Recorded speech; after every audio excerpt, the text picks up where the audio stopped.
welcome to Theater Talk, the first of 2020. I'm excited to be here today with cast members from The Band's Visit.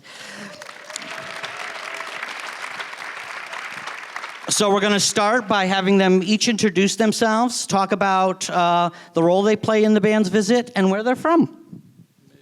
Hi, I'm Mark Ginsberg. I'm originally from Philadelphia, Pennsylvania, now living in Los Angeles. And I played Sammy, the guy who smoked and yelled at a lot of people. That was me. Hello, my name is Joe, and I play Khaled, and I am from Southfield, Michigan, which is just north of Detroit, but I live in New York City, and I'm very excited. This is my first time in Schenectady. Hi, my name is Ronnie Malley. I play the role of Kamal in the show, one of the musicians, and I'm the guy who's playing the lute in the show as well. I'm from Chicago, Illinois. Hi, I'm James Rana. I play the role of Simone, the sad clarinetist. Inspired, though. And I'm from New Jersey. All right. Well, thank you guys for being here with us today. Let's start taking questions, and we'll take this gentleman right here in the front row. First of all, I wanted to say I love these shows, developing things out of the edges of periphery, just free up. I love that. I love the changing sets. I love the incidental way in which the emotional stories and the plot develops. So my question probably is, as your actors, is what did you feel was different about this show than other shows you may have been, especially musicals? This is a very offbeat musical. So just to reiterate what he just said, he wanted to know, what do you find different about this show compared to other shows that you've been in, and the experience between this show and others? So whoever would like to answer. I could say, well, I was part of this show since its inception to partially answer your original question. What are the origins of this show? For those of you who might not know, this show was actually a movie before. And it's called The Band's Visit. It was an Israeli film by the director Erol Koloren, and it's not very different, the plot and everything, from what you see. Indeed, normally we actually have the original person who originated the role of Tawfiq in the film is actually with us on tour as well. And this film came out in 2007. I became part of the production about 2010. And when it first was written, it was actually a play with a little bit of music in it. And then after doing some few workshops and speaking with the producers, we said, this is about a band. Let's make it a musical. And so the idea came about to making it a musical. And they employed David Yazbek, who's a renowned composer on Broadway, a wonderful composer, David Cromer, and just a lot. This piece has been in the works for nearly 10 years to be where it's at right now.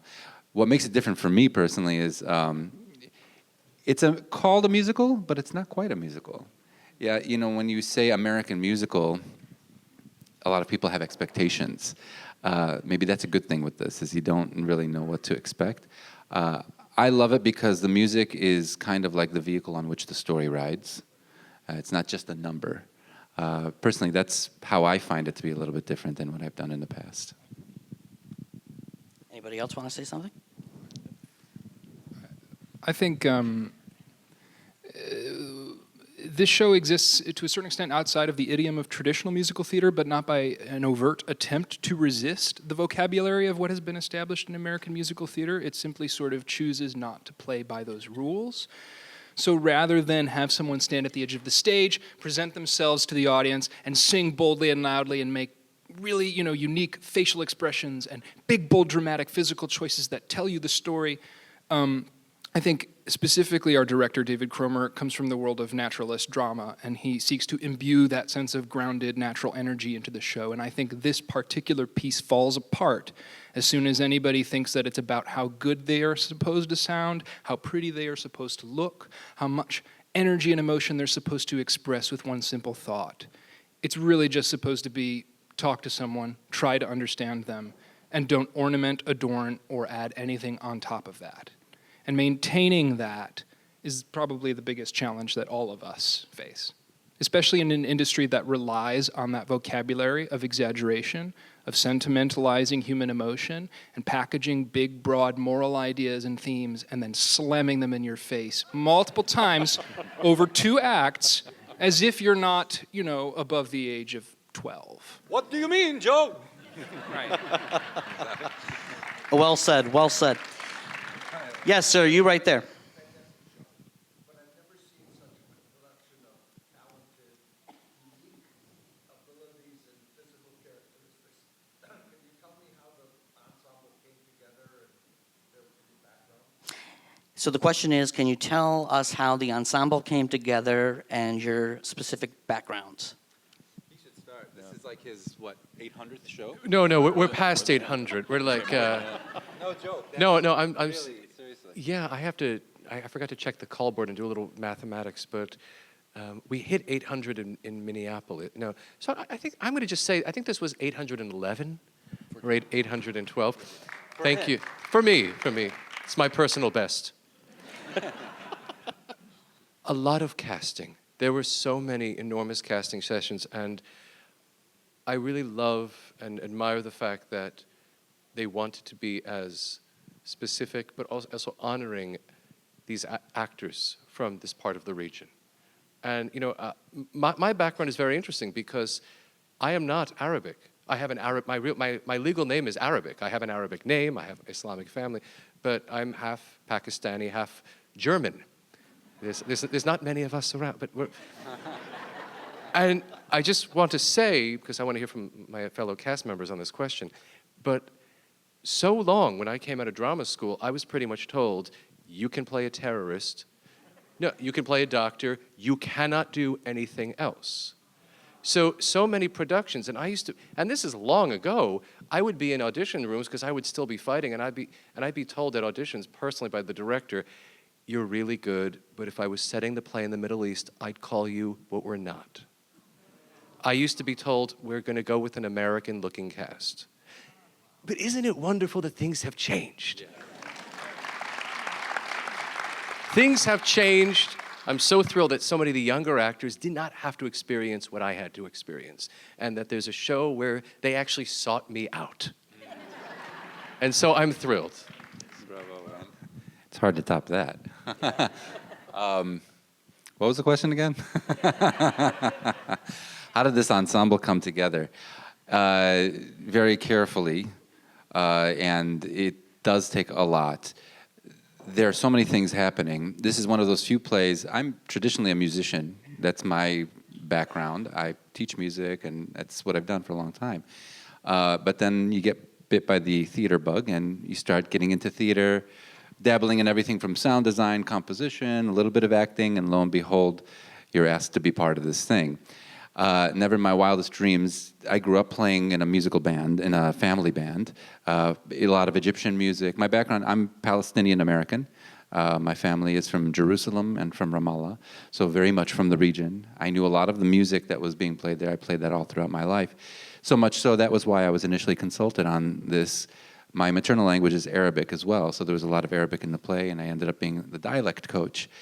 Working with the producers early on, they didn't want to just put something together. They really did want to present something that was respectful and respected the traditions, respected the cultures, but also wasn't trying to be contrived. There are things that are political outside of the sphere of this, but that's not what this play is about. This is about what happens when people meet and when they get together. And so it was very interesting to find that we do have people who are native Hebrew speakers in the play. We had a dialect coach for that as well. We have some people in the play who are native Arabic speakers, or not native, but they can speak some Arabic. So there were a lot of things that you had to hit, and to be musical then on top of that. Funny thing is, even when I was not in the play, I was getting calls from the music supervisor from Broadway. I know you might not be able to do it, but do you know anybody that can do this? And, my instrument is a very specialized instrument. It's the lute. Indeed, the swing, or the sub, who would take over my place in my absence, was actually a student of mine as well.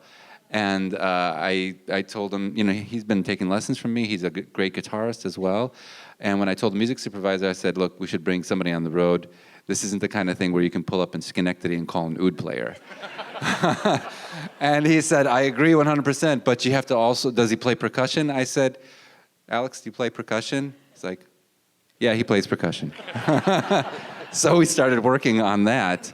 I want to say that in a lot of my life and my career working, I haven't seen a group of people work so hard. They work extremely hard to perfect accents for languages they may never have spoken, to learn music, even though they are absolutely brilliant musicians, to learn styles of music that they may not have played. So it does take a lot to build this thing. But I hope that partially answers the question from my... I want Mark to speak. You want me to speak? Well, I'll talk about more of the casting aspect because it's a really interesting animal because the show was running on Broadway when they were casting for the tour. So a lot of the people that auditioned that are in our cast were auditioning for either the Broadway cast or the tour. They weren't told which one, but they were being considered for both, basically.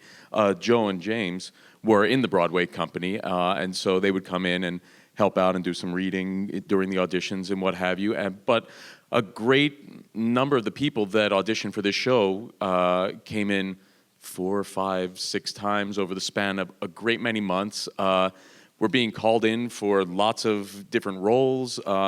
Our telephone guy was originally being considered for Poppy, and they found that he fit telephone guy so perfectly. So it was a big process with a lot of interchangeable parts. And again, a lot of people came in multiple times. Some people came in a few times, and we really worked really hard from what I understand, to put together an ensemble that it's not just talented people and not just people who can play 7 million instruments, which they do, and not people who are just wonderful actors and wonderful singers. It's people who can really work together and quality human beings who are going to be your family on the road for a year. And if people are not getting along, that causes for friction. And they picked a group of people who really work together well, on stage and off, and it's a big help. I can't even imagine what it was like for them to do it, but they did. It's like drafting for a team. All right. Any other questions? Yes, you, sir. For those of you that have performed on Broadway, can you compare and contrast the pros and cons of being in one location versus being on tour? So the question is, for those of you who have been on Broadway, can you compare and contrast how it is being in one location versus being on the road and traveling to different locations? A lot of the challenges are technical.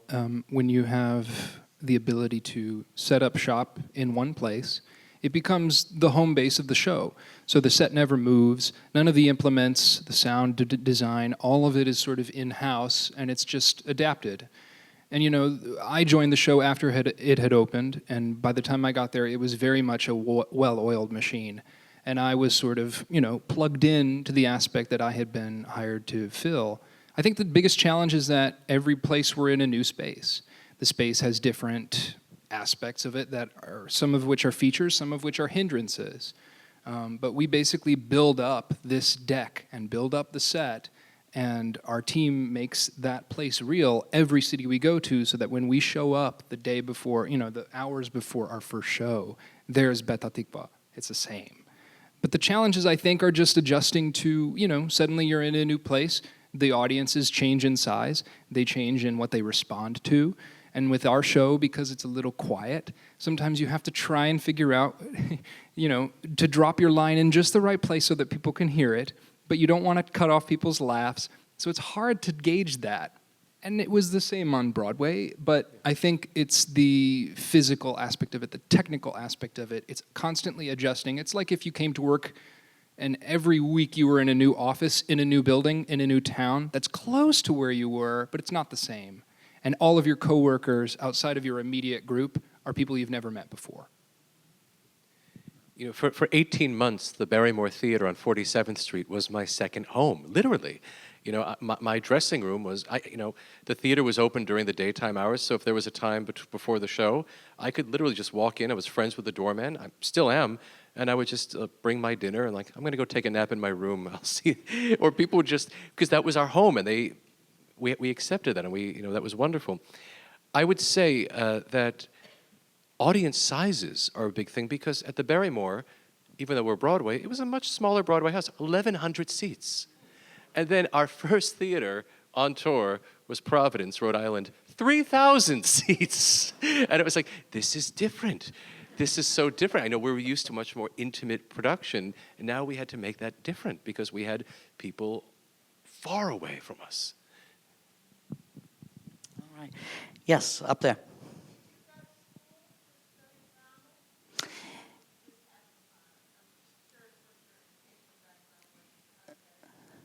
So the question is your education backgrounds and whether or not you went to school for drama or just fell into it naturally. I went to Penn State University for 4 years. I got a Bachelor of Fine Arts in musical theater. It was a pretty young program then, and it has blossomed over the years into one of the top music theater programs in the country, and they're all very proud of that, and I'm proud to have been a part of that in the fledgling stages of it. I have now I'm having to think about it, a BA in theater from the University of Michigan and a BA in communications, which has proved entirely worthless. Right. But I went to an undergraduate institution where I studied theater, not just as a performer, but also in a research level and also in a literary level as well.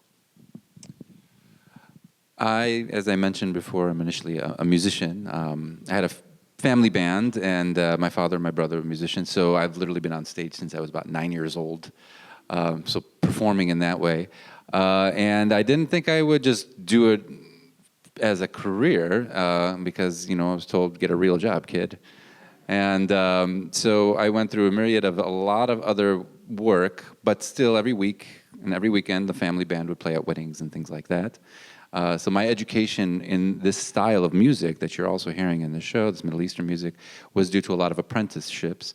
I tell my students, I teach a world music class, that I was born BI, before the internet. And then they get it. And so a lot of my education was one-on-one apprenticeships in the music career.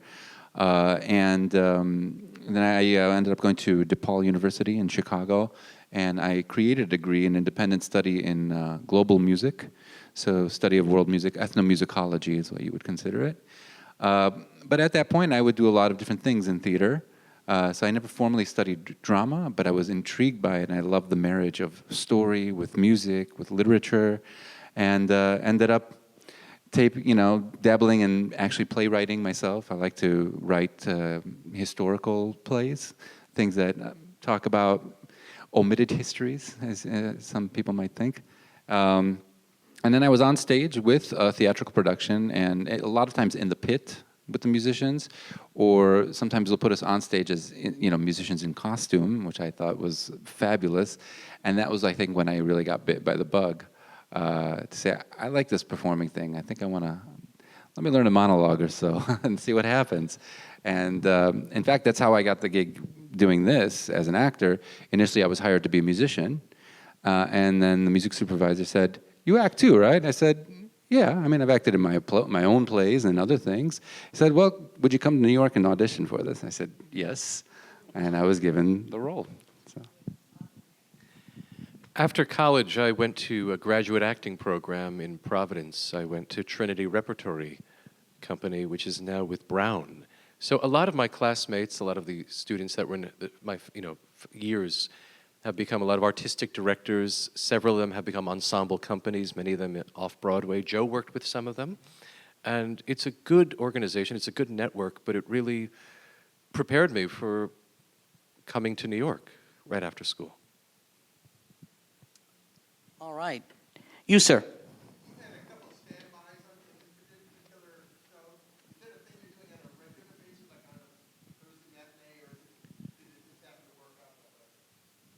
The latter. So the question is, you have several standbys for this show, and the question is, how does that work? It is extremely important to have standbys for any show. When I was on Broadway, I was a standby for the role that I'm playing now, also for the role of the father, Avram, who's, he sings Beat of Your Heart, but also really for the character Tufik. And I've played that, I played him on Broadway, and I've, played it, on tour. I'm just going to say one little funny story. Last winter on Broadway, we had a really bad winter in the city. And there was a perfect storm. I was going on as the father. Someone else was going on for the daughter Iris. But then for some reason, everyone got sick.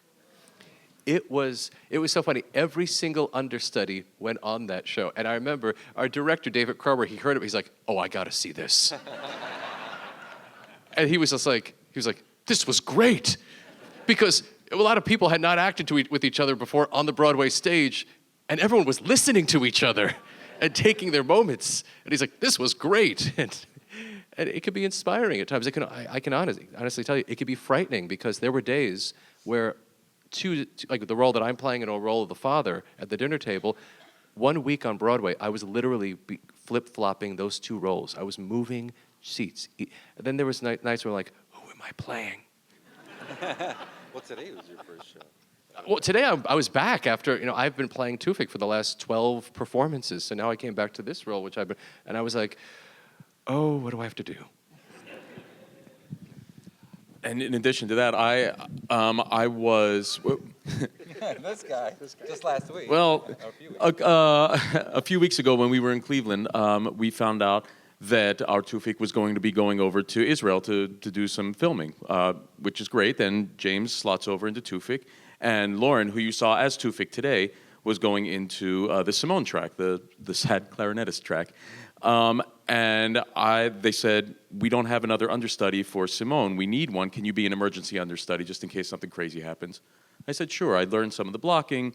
They said, we're going to ease you into it with the Arabic dialect and with the clarinet and all that. But it's emergency, so there's no rush. We'll do it nice and slowly.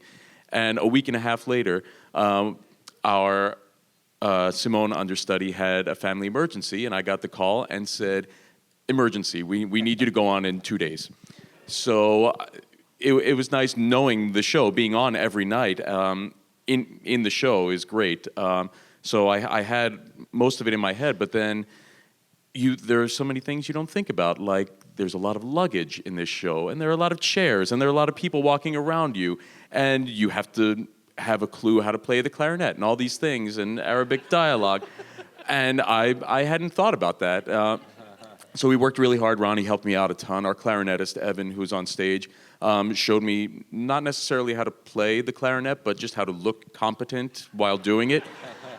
So it's one of those things where standbys and understudies are a strange animal, because you could sit backstage for 7 months, 8 months and not do anything, and then the perfect storm hits and everybody is on stage, and it's a testament to people taking things very seriously, taking their job seriously, taking the craft seriously, and being there for your fellow performers when it's needed. It's not just actors, too. It's also with music. I really pushed for being on tour to make sure that we had somebody that can take my track. I mean, you're not going to find an oud player right away. And when they said, well, can he play percussion, too? So our sub, or nice sub, and that's even a funnier story, pertinent to your question, he actually ended up going on today because our cellist had injured himself yesterday. And so you saw a cellist, but in his place was the sub that normally takes for me, and he was taking a place today as an actor. So that was the person who we were gesturing to today. So you guys saw a very unique show today, let me just say. So you guys are saying that there really is no easing into things? It's just kind of like... Coverage is a very interesting topic that doesn't get a lot of attention, because understudies, to a certain extent, depending on the show, some of them in a traditional musical might be in the ensemble, so they're dancing, but our show doesn't have an ensemble. Everyone is technically a principal character. So, to answer your question, to an extent, understudies are given rehearsal time. They are not always given it on the stage, which they are actually going to be performing on, which clues into what you said is one of the biggest challenges. Is you can rehearse something in a room with people who aren't doing the show for weeks at an end, but when you suddenly get on that stage and the real thing is happening, you're wearing a costume you've maybe never worn before. You're moving a piece of luggage you've never maybe moved before. You forget, oh, I have to hold a hat. I have to move this hat. I have to figure out where the hat goes. And this show, unfortunately, and I think also it's a benefit, it speaks to its artistic beauty and excellence, is that the focus in this show is drawn from one thing to one thing to one thing. Other musicals, there might be 18 things to look at in one scene, and then there's another scene, and there's 32 things to look at. So in this show, there's not a lot of hiding. So it falls on the understudies to be really good studies, and I think it's the most challenging job in this entire industry, and they're paid the least, and they're expected to know and do the most. They're expected to be versatile people, not just in terms of the techniques they can execute, but being able literally to, with a mind, having the mind to be able to say this character is different from this character and this character and this character, and literally knowing every single technical aspect of when they enter, when they leave, where the light cues are, and the music, if you have music. So some really put their time in. They're sitting at the show. Some are watching. Some are in the audience with you. You might not know it. But then there are situations like Mark had, where it's an all hands on deck, or you have someone who sprains their ankle. There's no way to know what can happen. So guys, I sadly took the last question. I apologize. But I just want to, these guys, first and foremost, thank you so much for being with us this afternoon. Thank you. This show is truly remarkable. It's a beautiful story. It's something that just watching it makes me proud to see. And if you guys out there have not seen it yet, please get tickets. They are here with us until January 5th. My name's Mike Gatzendorfer. I'm your host for today. I want to thank you all for joining us, and we will see you in February for Fiddler on the Roof. Thank you.